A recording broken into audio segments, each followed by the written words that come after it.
Joining me now is Tommy Wells. He's a D.C. council member and mayoral candidate. He's also in charge of the task force that supervises the police and the firemen and firefighters and emergency responders. This is a booming neighborhood. It's thriving. It's when I moved here 20 years ago. If you'd heard that there was a shooting here, it wouldn't actually be all that unusual, but it would be crime and gang related. But before I get to the changing nature of this neighborhood, what do you know about the shooting? What have your law enforcement sources told you? Well, I've spoke to the head of the police union, who's been with the police officer that was shot today. The incredible heroism of the police officer that's part of the active shooter unit. They went running down the corridor to capture the shooter. Shooter came out, shot him in both legs, and of course they were able to give him cover.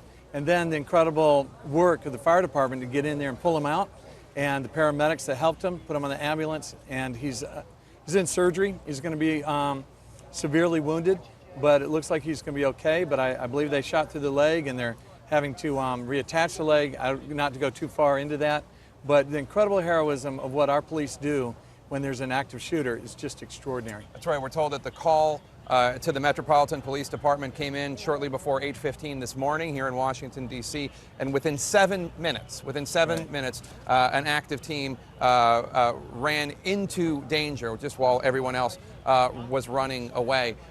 Do we have any more leads? And I'm sorry to put you on the spot. I know that you're given information that you can't share all of it, but do we have any more information about this possible second shooter? I know that there's a lot of potential misinformation out there. There was a third potential shooter, then he was removed as a person of interest by law enforcement. Do law enforcement officials still believe that there's another potential shooter? Well, as you know, this has been confusing all day. We've got about 6 different law enforcement entities that have responded, and they're trying to share information with each other and coordinate it. They've done an amazing job, but in particular, Metropolitan Police Department has done an amazing job today in trying to get consistent information out. But as you know, the number of victims that have been killed has changed every couple of hours. I think we may even be now up to 13 now, including the shooter. 13. And okay. In terms of, we first thought that there may be 3 shooters. Now we're down to 2. We certainly know that the active shooter that we do know of for certain has been killed. And so now we have to check out to see if there was another shooter.